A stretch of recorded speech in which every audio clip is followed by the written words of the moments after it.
Assalomu alaykum barchaga. 25-may kuni bo'lib o'tgan milliy sertifikat imtihoni 2-smenada chiqqan savollarni to'liq tahlilini ko'rib o'tamiz. Xo'sh, demak, birinchi misolda a va b ning ko'paytmasi 2 ni kubi, 3 ni 5-si 5 ni kubi. Adashmasam savolda 5 ni kubi yo'q edi. 7 ni kvadrati bo'lsa, ekuk ab ning eng kichik qiymatini toping debdi. Demak, ekukning javobi eng kichik chiqishi kerak. Buning uchun a va b sonlarini ajratib olamiz. Ekukning javobi eng kichik bo'lishi uchun iloji, ya'ni ekukda har ikkisida qatnashgan umumiy tub bo'luvchilarning eng yuqori darajalidan olishimiz kerak. Demak, tub bo'luvchilarni shunday taqsimlashim kerak a bilan b ga.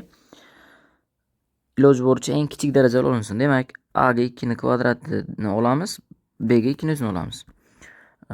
A ga 3 ni masalan kvadratini olsak, b ga 3 ni kubini olamiz. 7 larni esa teng taqsimlaymiz. Va natijada ekuk 2 ni kvadrati 3 ni kubi va ko'paytirish 7 bo'ladi. 4 kara 27 kara 7. 108 kara 7 bo'lib 756 degan javob kelib chiqadi. Ikkinchi misol. A ko'pinchi ildizda 12, B ildizda 6, C 2 oltinchi ildizda 3 bo'lsa, modul ifodaning qiymatini toping. Demak, birinchi navbatda A, B, C sonlarini taqqoslab olish kerak. 6-darajaga ko'tarib olamiz. Ko'pinchi ildiz osti 12 ni ham 6-darajaga ko'taramiz. Xo'sh, natijada bu 12 ni kvadrati bo'lib 144. Ildizda 6 ni ham 6-darajaga ko'tarsak 216. 2 oltinchi ildiz osti 3 ni 6-darajaga ko'tarsak 3 kara 64. 192 bo'ladi. Demak, B eng katta, undan keyin C, undan keyin A ekan. Demak, A dan B ni ayirsak manfiy bo'ladi. Xo'sh, manfiy bo'ladi. B minus A chiqadi. B dan C ni ayirsak musbat. B minus C ni o'zi chiqadi. A dan C ni ayirsak manfiy. Demak, plus A minus C chiqadi. Minus 2A o'zi chiqadi. A dan 2 ni ayirsak musbat. B dan 4 ni ayirsak manfiy. B dan 4 ni ayirsak manfiy. Demak, 4 minus B chiqadi. C dan 2 ni ayirsak musbat. Xo'p, natijada A lar qisqarar ekan. 2B minus 2C minus 2A taqsim 2 4 dan ketdi. A minus B minus C. Minus 2 ni chiqarib olsak A minus B plus C taqsim A minus B plus C qoladi. Qisqarib ketib javobimiz minus 2 ni beradi. Ikki sohil orasidagi masofa 24 kilometr. Motorli qayiq borib kelishi uchun 9 soat vaqt sarfladi. Oqim tezligi 2 kilometr taqsim soat. Motorli qayiqning turg'un suvdagi tezligi oqim tezligidan necha marta katta? Demak, 24 kilometr oqim bo'ylab suzgan, 24 kilometr oqimga qarshi. Oqim bo'ylab suzganda o'zining tezligi oqim tezligi qo'shilgan. Ya'ni oqim tezligi 2 va T1 vaqt sarflagan. Qaytishda yana 24 kilometrda faqat oqimga qarshi suzgani uchun V minus 2 bo'lgan tezligi va 9 minus T1 vaqt sarflagan. Shu yerdan sistemadan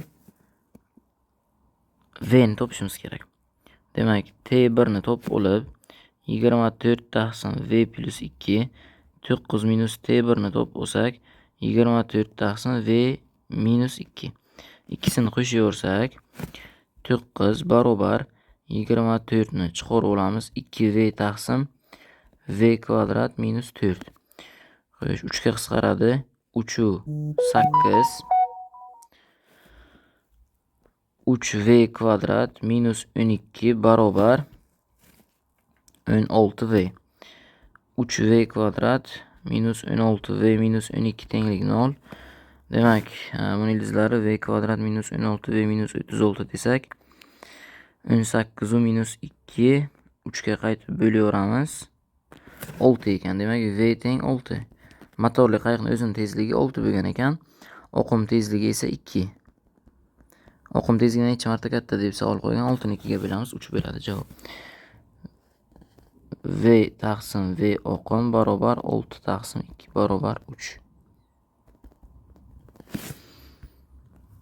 6 ta bir xil shisha idishning hajmi 2 ta bochka hajmining 90% ga teng bo'lsa, bitta shisha idish hajmi bitta bochka hajmining necha foizga teng? 6 ta bir xil idish 6x hajmi 2 ta bochka hajmini 90% ga teng ekan. Xo'sh, 60 ta x barobar 18 ta y desak, 6 ga qisqartirib yorsak, 10x tenglik 3y, x tenglik 0,3y. Endi savol aytganki, bitta shisha idishning hajmi bitta bochka hajmini necha foizga teng? Demak, 3% ga teng ekan.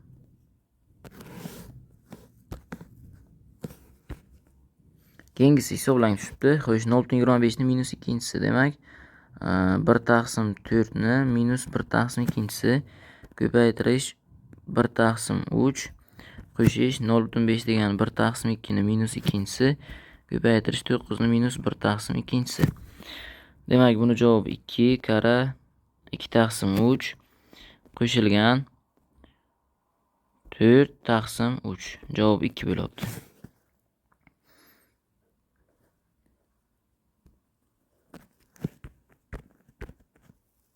Hisoblanib tushibdi. Irratsionallikdan qutqarib olamiz. 4 ildizda 13 minus 3 taqsim a kvadrat minus b kvadrat formulaga kelganda 4 qoladi.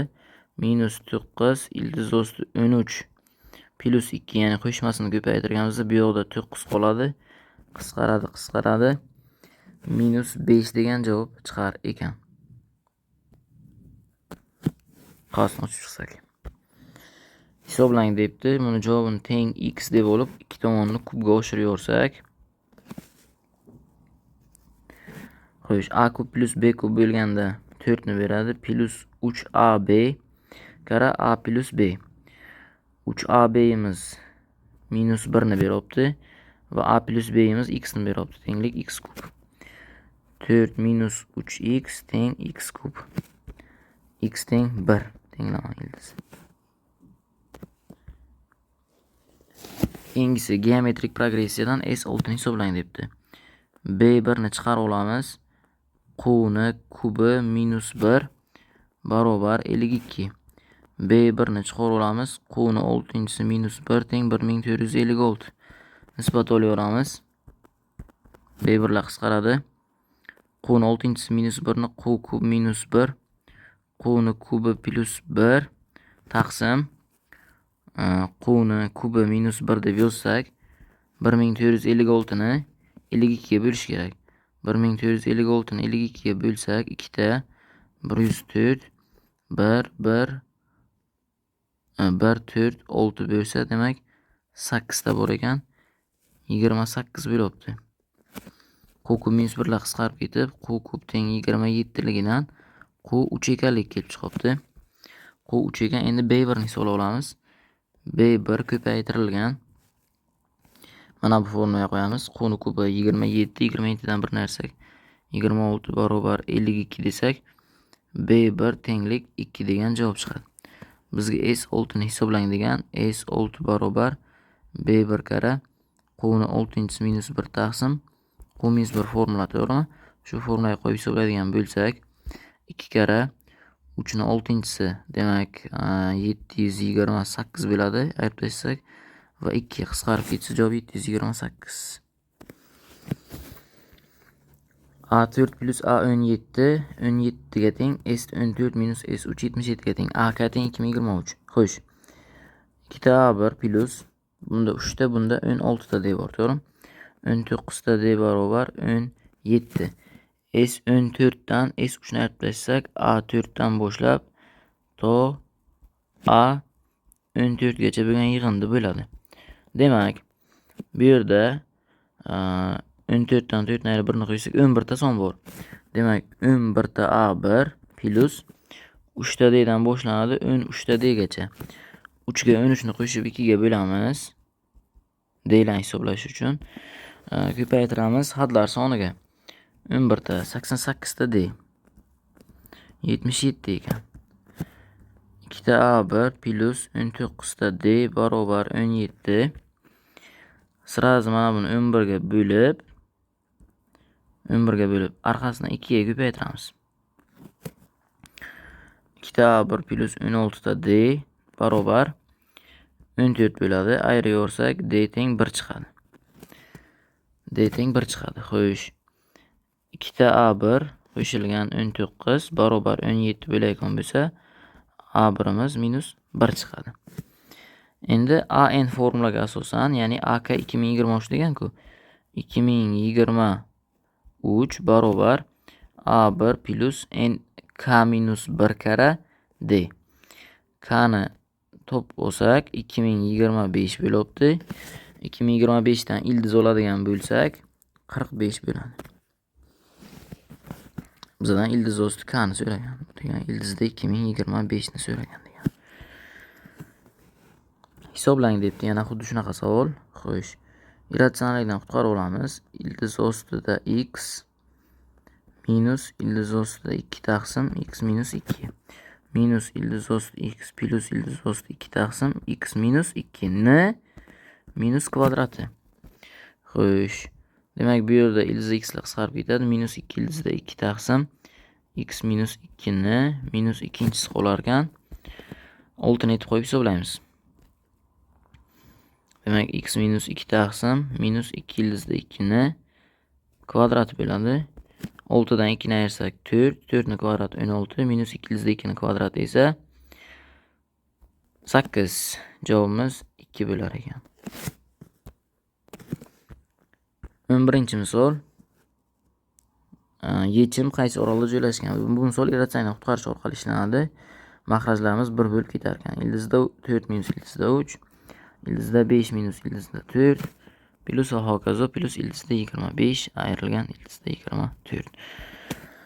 Xo'sh, ildizda 4 dan boshlab barchasi qisqarib ketaveradi. Bizga ildizda 25 va minus ildizda 3 qoladi. 5 minus ildizda 3 degani. 5 minus ildizda 3 dan taqriban 1.73 chiqadi deb o'ylasak, demak 3.27 lar taqriban shundan kichikroq 26 lar qoladi. 3 va 4 ni orasida ekan. Bekarlik. Tangens arc sinus minus 1 taqsim 2. Xo'sh, qachon tangens arc sinus minus 1 taqsim 2 bizga minus 30 gradusga teng. Tangens minus 30 gradusda minus 1 taqsim ildizda 3 ga teng. Trigonometrik tenglamani yechish kerak. Har bir ko'paytiruvchini olga tenglashtiramiz va aniqlanish sohani ham albatta olishni unutmasligimiz kerak. Sinus x teng 1 taqsim 2. Va kosinus x tengni olib qolamiz ildizinchidan. Lekin shunaqa vaziyatki, kotangens x 0 dan katta bo'lishi kerak. Ya'ni kosinus x ni sinus x ga bo'lgan paytimda javob 0 dan katta chiqsa bo'ldi. Shu yerda tenglama yechaylik. X teng. Endi sinus x 1 taqsim 2 ga erishgan vaqtda birinchi chorakda va ikkinchi chorakda erishadi. Kosinus ikkinchi chorakdagisi manfiy. Shuning uchun davrini 2 pika deb olamiz. Minus 1 ni kayinchisi pi taqsim 6 plus 2 pika. X teng pi taqsim 2 plus pikani o'zi. K bilan x ga son beramiz endi, chunki oraliqdagi yechimlar so'ralgan. 0 bersak pi taqsim 6, pi taqsim 6, 1 bersak 2 pi minus pi taqsim 6.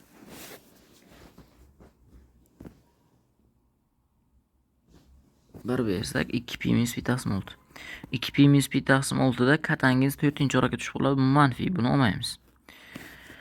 Qolgan tekshirtirish foydasi yo'q, chunki 0 2 pi oraliqdagi ildizlar degan. Bu yoqdan k bilan x ga son beradigan bo'lsak, 0 bersak pi taqsim 2, 1 bersak 1,5 pi. Bular hammasi tushadi oraliqqa, 1,5 pi muammosiz va shu ildizlarning yig'indisini toping. 3 ta ildiz bor ekan. 2 pi plus pi taqsim 6. 13 pi taqsim 6.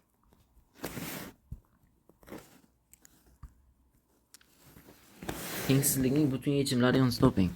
Xo'sh, bunaqa savol 23-fevralda men o'zim kirib chiqqan vaqtimda ham tushgan edi. Va yana kecha 24-da ham adashmasam tushdi shunaqa savol. Ko'paytuvchilarga ajratish kerak buning uchun. Ajratib olamiz ko'paytuvchilarga.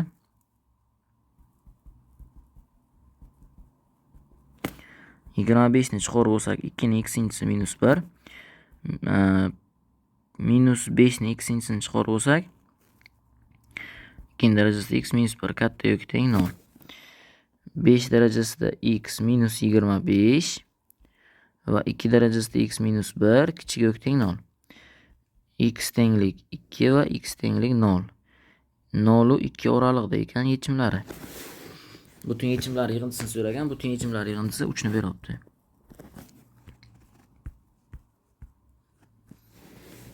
Demak, logaritmik tenglamani bajarishimiz kerak.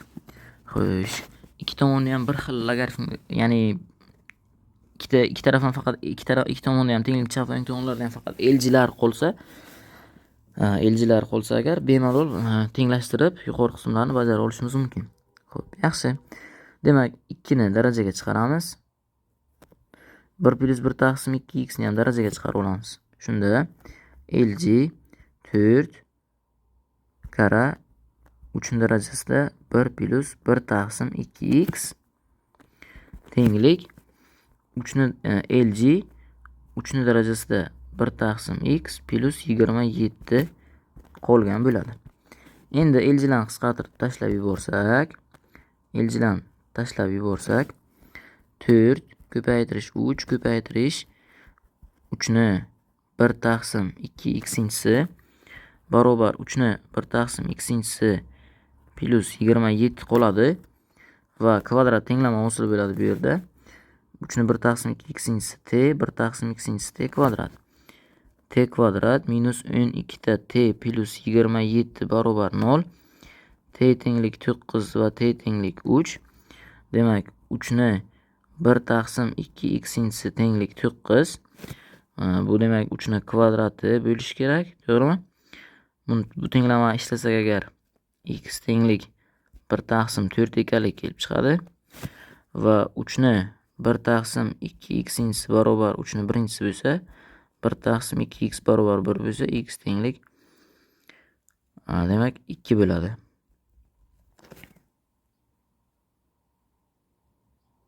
Bir taqsim 2 bo'ladi. 1 taqsim 2 bo'ladi. Xo'sh, shu ildizlarni yig'indisini toping debdi. Endi 1 taqsim 2 va 1 taqsim 4 qanoatlantiradimi yo'qmi shuni tekshirish kerak. Albatta qanoatlantiradi. Chunki hech qanaqa istisno bo'ladigan vaziyat yo'q bu yerda. Va x1 plus x2 bizda 1 taqsim 4 plus 1 taqsim 2 0.75 ni beradimi shunda? 3 taqsim 4 ni berar ekan. 16-misol. Xo'sh, 16-misolda ildiz 3x minus x kvadrat plus 4 teng a tenglama a ning nechta butun qiymatida yechimga ega bo'la oladi. Demak, qiymatlar sohasiga ildiz ostidagi ifodani, ya'ni ildizda kvadrat funksiya berilgan, to'g'rimi? Ildizda kvadrat funksiyani qiymatlar sohasini oralig'iga tushsa, yechimga egada tenglama. Shuning uchun buni qiymatlar sohasini topamiz. Buni qiymatlar sohasi a 0 dan kichik bo'lgani uchun 0 dan ildiz osti engacha. N ni topadigan bo'lsak 4ac minus b kvadrat taqsim 4a edi formula. A minus 1, B 3, C esa 4. N teng 4AC. Xo'sh, minus 16, minus 9 taqsim 4 ta A. Minus 4. Minus 25 taqsim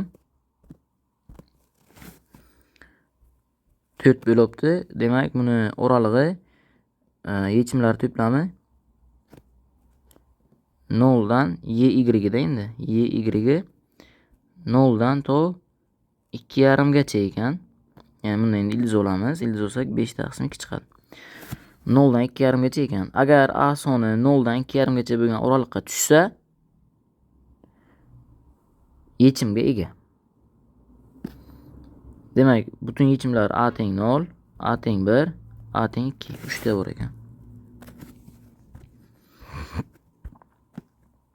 Tenglamalar sistemasi nechta haqiqiy juftlikka ega? Xo'sh, ikki tomonni kvadratga oshirib yuborsak, natijada a kvadrat plus b kvadratda mana bu narsa 2x qoladi. 2 ildiz osti abda x kvadrat minus y kvadrat teng y kvadrat qoladi. Buni o'zi 36 ga teng keltirib qo'ysak 6 chiqadi. 2x plus 2 kara 6 ya'ni 12 tenglik y kvadrat. Xo'sh, y kvadratni o'rniga etib qo'yamiz endi. X kvadrat teng 2x plus 48 bo'ladi shunda. Mana bu yerga etib qo'yaman. X kvadrat minus 2x minus 48 tenglik 0. 8 va minus 6 ildizlar chiqdi. Demak, x tenglik 8, x tenglik minus 6. Endi y topamiz. 2 ga 8 ni ko'paytirib 12 ni qo'shsak 20, demak 2 kara 8 16, 12 16 ga 12 28 plus minus 2 ildiz osti 7 bo'libdi. Ikkita yechim chiqib bu yerda minus 6 ni qo'ysam agar 0, y tenglik 0 chiqibdi. Endi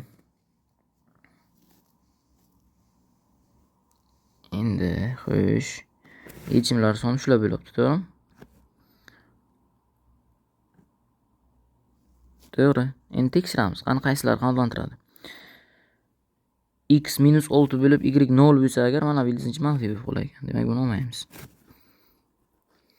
8 u 2 ildiz osti 7 bo'lsa va 8 u minus 2 ildiz osti 7 ni tekshirib ko'ramiz. 8 qo'ygan vaqtimda 2 ildiz osti 7 ni qo'ysam, ildizlarning ichi musbat doim. Chiqadigan ikkita ildizni qo'shsam ham musbat son bo'lishga, y musbat son bo'lganini olib olamiz. Mana buni ololmay ekanmiz, buni olamiz. Bitta yechim ekan. Keyingisi, demak, bu tengsizlikni bajarish uchun aniqlanish sohalarini olamiz, ildiz ichlarini va tengsizlik o'zini bajaramiz va uchta oraliqni kesishtiramiz. Ildiz osti x minus 2 qanday ishlanadi? Tenglikni o'ng tomoniga bittasi o'tkazib olinadi, 4-darajaga oshirib ishlanaveradi.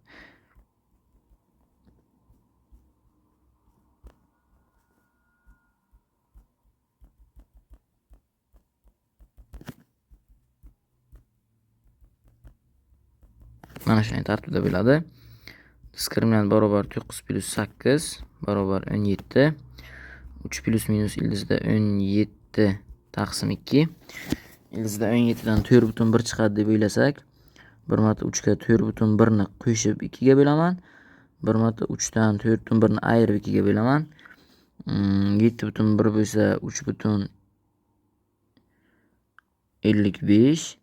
3 dan minus 1,1 bo'lsa minus 0,55. Demak, minus cheksizlikdan minus 0,55 gacha birlashma 3,55 dan cheksizgacha 2 cheksizlik x minus cheksizlikdan 6 gacha keyingisi. Hammasini kesishtiradigan bo'lsak 3,55 dan 6 gacha chiqibdi. 3,55 dan 6 gacha chiqibdi. Demak, bizdan nimani so'ragan? Butun yechimlar yig'indisini so'rabdi.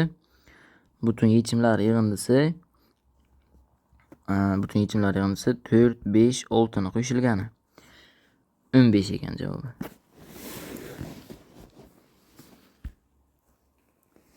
Keyingisi tengsizlikning butun yechimlar yig'indisini toping. Xo'sh, ko'paytirishlarga ajratib, hammasini bir tomonga o'tkazib olib, bajarishimiz kerak bo'ladi. 3 x minus 5 ildizda x plus 6 minus ildizda x minus 3 ga x minus 4 ni ko'paytirdik. Taqsim x minus 4 katta 0. Xo'sh, 3 ildizda x minus 3 2 ildizlari. Shunaqa. Ildizda x minus 2 minus ildizda x minus 3. Bu ildizda x minus 2 bilan ildizda x plus 2 taqsim x minus 4 katta 0 dan. Endi ildizda x minus 2 bilan ildizda x minus 3 ni chiqarib olsak,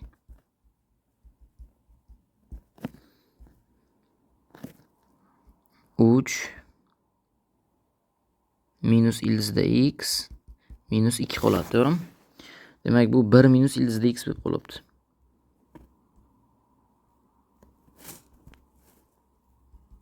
Ildizda x minus 1 deb tengsizlik ishorasini o'zgartirib qo'yamiz.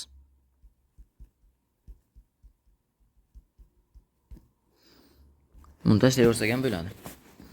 Bo'ldi, mana ko'paytirishlarga ajralib, endi intervalga tashlash kerak. Xo'sh, boshladik. Intervalga tashlaymiz. 1 degan ildiz bor bizda. 4 bor, 9 bor. 1 4 9. 4 ildiz o'tkazmaydi oralig'ini.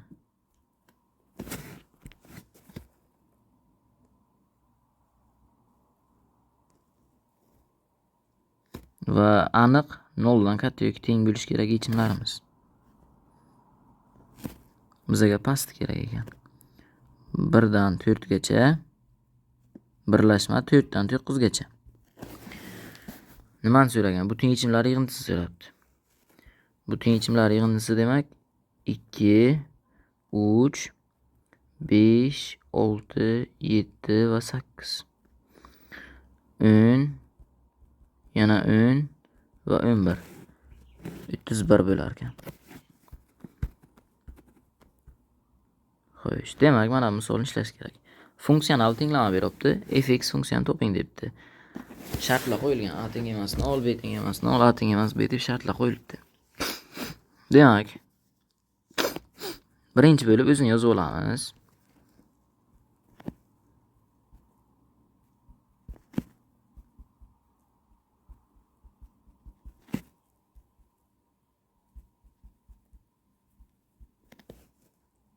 Keyin x o'rniga 1 taqsim x qo'yamiz.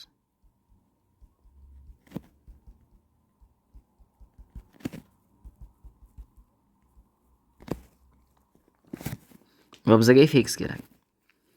Buni minus a ga, buni b ga ko'paytirib qo'shayorsam, mana ular yo'qolib ketadi. Demak, b kvadrat minus a kvadrat kara fx qolar ekan. Tenglik. Xo'sh.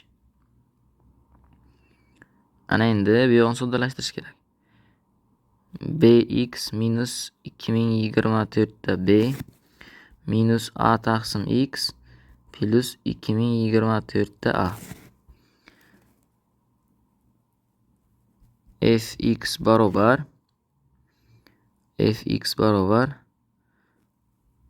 bx minus a taqsim x ko'paytirilgan a kvadrat minus b kvadrat minus a kvadratga bo'layveraman. Keyin bu yoqda ana bu ikkalasidan 2024 emas, minus 2024 ni chiqarib olsam, b minus a qisqarib ketib, b plus a mahrajga qoladi. Mana shu javob kelib chiqar ekan. Endi shuni qidiramiz. b a taqsim x minus bx minus 2024 taqsim b plus a lik bo'lishi kerak. Demak, a bilan d ga e'tibor qaratamiz. A kvadrat minus b kvadratga almashgan bo'lsin va o'rtasi minus bo'lsin. D kalit bo'libdi shunda. Xo'sh, keyingisi fx teng x plus 3 bo'lsa, mana shuni toping. Demak, bizga birinchi navbatda f2x kerak. Demak, bu degani x o'rniga 2x qo'yib hisoblaysan degani. Keyin bizga fx minus 1 kerak. Bu degani x minus 1 plus 3 degani x plus 2 ni beradi. Endi esa 3 qavs ichida 2x plus 3 dan ayirib tashlaymiz. 2x minus 4 bo'ladi. Minus 3 bo'ladi javobi. Integral berilibdi. Integral 0 pi taqsim 4 sinus 6-darajada x taqsim kosinus 6-darajada x u 1 taqsim kosinus kvadrat x dx deb olsak va bu yerda natijada integral 0 pi taqsim 4 tangens 6-darajada x kara 1 taqsim kosinus kvadrat x dx bo'ladi. Agar tangens x ni t deb belgilab olib, ikki tomondan hosil olsak, 1 taqsim kosinus kvadrat x dx teng dt bo'lib, demak bu t ni 7-si dt bo'lib qolgan bo'ladi. Shunda javobi tangens 7-darajada x taqsim 7 0 pi taqsim 4. Pi taqsim 4 qo'yib hisoblasak, 1 taqsim 7 0 dan 0 ga tengligi uchun javob 1 taqsim 7 ni o'zi bo'ladi. Funksiyani eng kichik qiymatini toping oralig'idagi debdi. Birinchi navbatda shu oralig'dagilarni o'zi bo'lishi mumkin. Lekin avval biz nimani topib bo'lishimiz kerak? Funksiyani kritik nuqtasini topib tekshirishimiz kerak. Qani shu oralig'ga tushadimi? Tushsa, uni ham hisoblab, keyin hammasini taqqoslaymiz. Eng kichigini olamiz. Demak, hosil olish kerak. Bo'linmadan hosil olganda olaveramiz. Suratdan hosila 0 mahrajni o'zi bo'lgandan keyin yozib o'tirmasak ham bo'ladi. Ayirish. Demak, 1 kara 1 minus kosinus x dan hosila 1 minus kosinus x dan hosil olganimizda sinus x bo'ladi. Taqsim 1 minus kosinus x ni kvadrati. Plus yana manfiy bo'lib qolar ekan. 0 ayirish kosinusdan hosila plus endi bu sinus x bo'libdi. Taqsim kosinus kvadrat x tenglik 0. Sinus x larni chiqarib tashlab yuborsak 1 minus kosinus x ni kvadrati tenglik kosinus x bo'libdi. Kosinus kvadrat x 1 minus kosinus x teng kosinus x. Endi buni ochib chiqib ishlaganimiz menimcha yaxshiroq.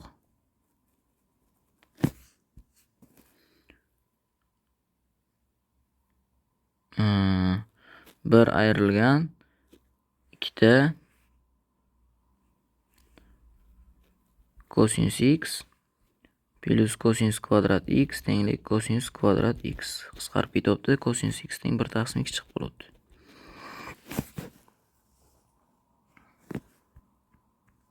Kosinus x teng 1 taqsim 2 chiqib qolibdi.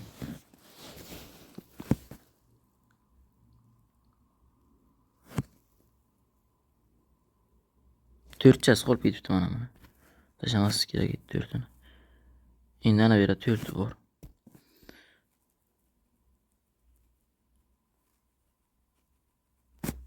Natijada endi bu nima bo'ladi? 2 minus 2 ta kosinus x teng kosinus x bo'ladi. Bitta vaziyatda endi bu. 2 taqsim 3 teng kosinus x bo'ladi. Keyin manfiysiga ham tenglashtirib ko'rsak bo'ladi. Bu janob to'g'ri kelishi aniq. Oralig'imizga kosinus x 2 taqsim 3 0.6. 0.6 ga erishadigan qiymati bu 0.5 dan keyin. 0.5 dan pastroqda, ya'ni kosinus 0 ga qancha yaqin bo'lsa, shuncha qiymat katta bo'ladi. Demak, 360 gradus orasida 2 taqsim 3 ga erishadigan burchak bor. Shuni aytib qo'yib hisoblaymiz. 1 taqsim 1 minus 2 taqsim 3 plus 4 taqsim 2 taqsim 3. Hisoblab olsak 3 plus 6 9 chiqibdi. Chegaraviy qiymatlarni ham qo'yib hisoblab ko'rish albatta kerak. 60 gradusni qo'yib hisoblab ko'rsak 10 javob chiqadi. Demak, bular ichida 9 masalan kichik, unisi ildizli bo'ladi. Ildizini ham ko'rish kerak. Katta ehtimol bilan 9 bo'lishi aniq, chunki unisi ildizli javob yo'q. Kvadratga aylanma chiqarilgan kvadrat perimetri 4a ni aylana uzunligiga bo'ling. Aylana uzunligi 2pi r. R bizga a taqsim 2 ga teng. Javob 4 taqsim pi. 25-misol. Xo'sh. To'g'ri burchakli uchburchak ekan. Ichki chizilgan radiusi 5, tashqi chizilgan radiusi 25. Uchburchak yuzini so'rabdi. Juda ham yaxshi-da. Tashqi chizilgan aylanada radius necha bo'lsa, gipotenuza ham undan 2 marta katta bo'ladi, chunki gipotenuza diametr vazifasini bajarayotgan bo'ladi. Katetlarni A va B deb belgilab olsak, A plus B minus C taqsim 2 bizga 50 ga teng, radiusga 5 ga teng ekanligi aniq. To'g'ri, 5 ga teng ekanligi aniq. A plus B tenglik C ni o'rniga 50 ni qo'ysak 60 bo'libdi. Kvadratga qo'shirsak A kvadrat plus B kvadrat plus 2AB barobar 3600. A kvadrat plus B kvadratni o'zi bizga demak gipotenuzaga teng, demak 2500 plus 2AB ni 4 ta uchburchak yuzi esa bo'ladi 3600. 4 ta yuzi barobar 1100 bo'lyaptimi shunda? Ya'ni 60 dan 1 marta 50 ni ayiramiz 10, 60 ga 50 ni qo'shamiz 110. 4 ga qisqartirib yorsak S barobar 5 kara 55, 25 kara 11. Demak 257, 275 mi? Shunaqa bo'ladi. 275. Keyingisi to'g'ri burchak uchburchak berilgan. Quyidagi ma'lumotlardan foydalangan holda shtrixlangan yuzani toping debdi. Demak, 16 bo'lsa balandlik 8. O'tmas burchakli uchburchagimni AD asosiga tushirilgan balandlik 8 ga teng. 8 ga teng. Demak, mana bu etmas burchak 3 burchakning yuzi teng 2 ga bo'lingan. A, Y chiziq natijasida. Demak, shu 2S cha asos kara balandligi taqsim 2 ga teng. S ni to'plasak 32 16 8 bo'lsa 8 ekan javob. Tamam, S so'ragan. Keyingi misol kvadrat berilgan. Cn bor, Mn bor. Xo'sh, savol ABCD kvadrat yuzi topilsin. Kvadrat yuzini topishimiz talab etilyapti bizdan. Xo'sh, agar mana mayli, farqi yo'q. Ana bu yerni alfa desam, ana bu ham alfa ekanligi kelib chiqadi. Agar ana buni A desam, bu ildiz ostida 16 minus A kvadrat. Bunisi esa A minus ildiz ostida 16 minus A kvadrat. İki tomondan ham sinus alfalarni topib tenglashtirib olsak bo'ladi. Sinus alfa degani bu uchburchak uchun A taqsim 4. Keyingi uchburchak uchun esa A minus ildiz ostida 16 minus A kvadrat taqsim 3. Demak, 3A teng 4A minus 4 ildiz ostida 16 minus A kvadrat 4 ildiz ostida 16 minus A kvadrat teng A kvadratga oshiraversak 16 kara 16 minus 16 da A kvadrat barobar A kvadrat. A ni kvadratini toplasak 256 taqsim 17 A kvadrat bu bizga 4 burchakni kvadrat yuzini hisoblang degan menimcha shunga teng. Demak 256 ni 17 ga bo'lsak bitta bor. Xo'sh, 86 ning ichida 5 ta bor. 85 ekan. Demak 15 butun 17 dan 1 degan javob chiqar ekan. C kaliti turibdi.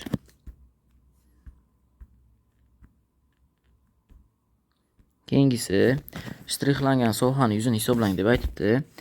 Xo'sh, shtrixlangan sohani yuzini qanday qilib topsak bo'ladi? Endi mana bu burchagimiz 90 qolgan. Mana bu ham demak 90. Bu yoq 120 bo'lsa, bu yoq 60 gradus qolgan. Bu yoq 30 gradus. 30 gradus qarshidagi katet gipotenuzani yarmisiga teng. Tomon 3 ekan. Demak, tomonimiz 3 ekan. Bo'ldi. Endi bu yuzani hisoblash uchun bitta mana bunday diagonalcha o'tkazamiz. Bu diagonalchamiz kichik diagonal bo'lib 6 burchak uchun tomondan ildizda 3 marta katta. Va mana bu yerda CAY 3 burchak muntazam va AYF esa teng yo'lli. Shu ikkalasini yuzini qo'shamiz. S shtrix teng ildizda 3 taqsim 4 kara A kvadrat plus demak A kara B taqsim 2 kara sinus alfa sinus 120 gradusda ildizda 3 taqsim 2. 27 ildizda 3 taqsim 4 plus 9 ildizda 3 taqsim 4. 36 ga 4 ni bo'lsak 9 ildizda 3.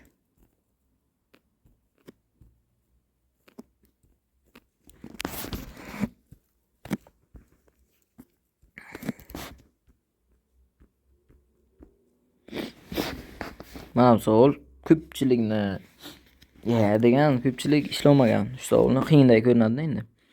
BC ni A degan nisbat 1 bo'lingan 3.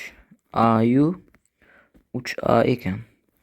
Va teng yo'lli trapetsiya ekan. Bo'ldi, tamom. BH balandlik O nuqta AO vektor shunga teng bo'lsa, A ni B ga nisbatan toping debdi. Juda yaxshi, juda yaxshi. Demak, mana bu AH kesmachi asoslar ayirmasining yarmiga teng. Demak, A. Mana o'rta chiziq bo'lgani uchun mana bu A taqsim 2. Bu yerda esa mana bu tomonlar teng 2 ga bo'lingan. Endi AM vektorga MO vektorni qo'ysam AO vektorni bermaydimi? AM vektor plus MO vektor. AM vektor AB vektorning yarmisi emasmi?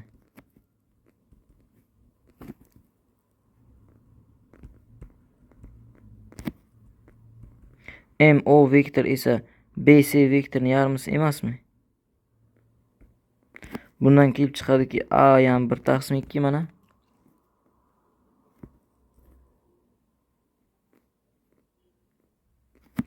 B ham 1 taqsim 2. Ikkalasining nisbati esa 1 ekan. 30-misol. Konusni to'la sirti asos yuzidan 8 marta katta. To'la sirti demak pi r kvadrat plus pi r l asos yuzidan 8 marta katta. 8 ta pi r kvadrat. 7 ta pi r kvadrat barobar pi r l. Pi r la qisqarib ketsa 7 ta r teng l. Konusni balandligi 24 ekan. Mana bu konusdan chizamiz. Mana bo'ladi konus. Mana bu balandligi, mana bu radiusi, mana bu 7r, bu 24. Pifagor qilganimizda 48 ta radiusni kvadrati 24 kara 24 ekanligi kelib chiqadi. Radiusni kvadratini topib olsak 12 ekanligi kelib chiqadi. Bizdan konusni hajmini so'ragan edi. Konusni hajmi 1/3 pi r kvadrat kara h. 1/3 pi r kvadrat 12 chiqdi, balandligi 24. 24 ni 3 ga bo'lamiz 8, 96 pi ekanligi kelib chiqib qolibdi. 31-misol. A to'plam 2 yu 4 oralig'ida butun haqiqiy sonlar to'plamidan iborat ekan. 2 yu 4. Yozib o'tirishimiz shart emas menimcha. D bilan y ni birlashmasini birdaniga yozsak ham bo'ladi. Ma'lumotlarni qaradik. Hammasi haqiqiy sonlar, to'liq oraliqdagi hamma sonlar olinadi bu yerda. D bilan y ni birlashmasini topishimiz kerak. D bilan y ni birlashmasi bu 3 yu 4, bu 6 yu 7 bo'lsa, 3 yu 7 bo'ladi-da, hay. 3 yu 7 x tegishli r. Endi javoblarni tahlil qilamiz. B bilan y ni birlashtir deyapti. B bilan y ni birlashtirsam 3 yu 8 bo'libdi. D bilan kesishtir deyapti. B bilan y ni birlashtiraman. 6 yu 8 bo'ladi. 3 yu 4 bilan kesishtirish kerak. 6 yu 8 ni 3 yu 4 bilan kesishtirsam bo'sh to'plam-ku. Bu emas, aniq. B javob. A bilan B ni birlashtir deyapti. A bilan B ni birlashtirsam 2 yu 8 bo'libdi. 2 yu 8 bo'libdi. Bu bilan kesishtirish kerak C ni. 3 yu 7 ni. 3 yu 7 chiqibdi. Demak D yana shu ekan. Bo'ldi chiqdi B kalti. ABC 2025 xonasi son ketgan. Shunaqa nechta tuzish mumkin? Turli raqamli bo'lsin. Bo'lib biz ABC ni o'zini olsak bo'ldi, o'shancha tuzib bilamiz. Demak, bu yerda 0 dan boshqa qolgan raqamlarni qo'yaman. Bu yoqqa 9 ta, bu yoqqa 8 ta. Hammasini ko'paytirsak agar 81 kara 8 648 ta son bor. 33-misol. Endi bunga bizga anchagina joy kerak bo'ladi. 33, 34, 35. Yaxshi, koordinata bo'yicha misol tashlanibdi. Demak, 4 ta uchun koordinatasi berilgan. Bu trapetsiyami, yo'qmi? O'zi tekshirib olamiz. A uchi 2 da turibdi, Y D uchiniki ham 2 da turibdi. Bo'ldi. Demak, B uchi bilan C uchini ham Y'lari bir xil. Значит, bular parallel, bitta to'g'risi, ya'ni bular parallel turibdi. BC bilan AD. Demak, bu aniq trapetsiya. Trapetsiya deb berganmi o'zi? 4 burchak deb beribdi shunchaki. Buni biz bilishimiz kerak. Trapetsiyaning yuzini hisoblang debdi. Katta tomon atrofda aylantirishdan hosil bo'lgan, demak AD tomon atrofda aylantiramiz biz buni. Hosil bo'lgan jismning to'la sirti va shuni hajmini toping debdi. Demak, trapetsiya yuzi S to'lacha va trapetsiya deb qo'yaylik. S to'la va V jism kerak. Yaxshi, joyimiz bormi? Yetkazamiz. Demak, boshladik. Minus 3/2 adashmasam to'g'rimi? Minus 3/2. B uchimiz esa minus 1, 2 ildizda 3 plus 2.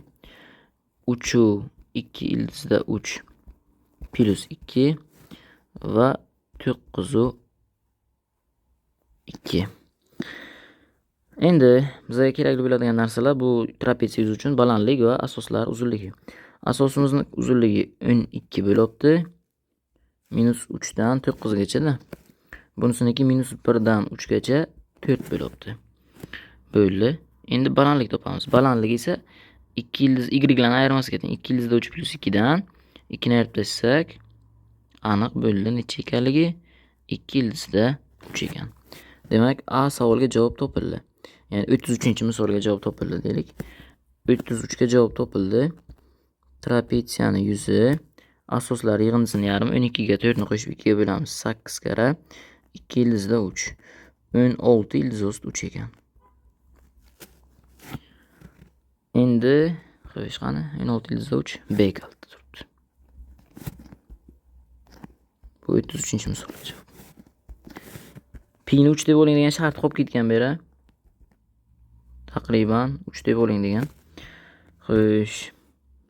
Endi AD tomon katta tomon atrofida aylantiring 360 gradusga deyapti. Shuni aylantirib olishimiz kerak. Aylantirib olsak nima bo'ladi? Mana bunday.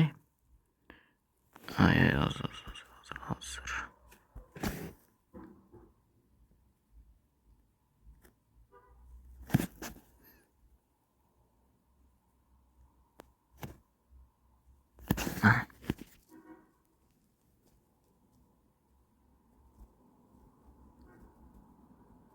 Mana bu yer aylanadi mana.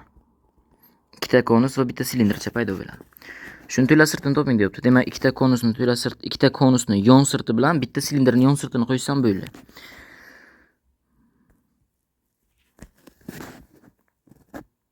Endi yon sirtini topish uchun PRL menga kerak bo'ladi. Demak, xo'sh, AB ni topish demak menga kerak ekan. AB ni topmoqchi bo'lsam, mos koordinatalar ayirmalarning kvadratlari yig'indisidan ildiz olishimiz kerak. Ikki nuqta orasidagi masofadan. Ikki nuqta orasidagi masofadan ketsak, ildiz ostida 4 plus 12 mi? 6 chiqib, 4 chiqibdimi javobi? 4 chiqibdi. Konusni balandchasini ham topib qo'yaylik. 16 dan 12 ni ayirsak 2 ekan. Bu yog'i 4 edi. 6 bo'lsa, значит buniki 6. Ana bunikini bittaga topamiz endi. 2 ildizda 3 ku. 36 ga 12 ni qo'shsak, ildiz osti 48 bo'ldi. Tamam, hammasi yetarli. Ana endi boshlaymiz. Demak, to'la sirt barobar konusni yon sirtini birinchi topamiz. Pi ni 3 deb yozib ketaveray.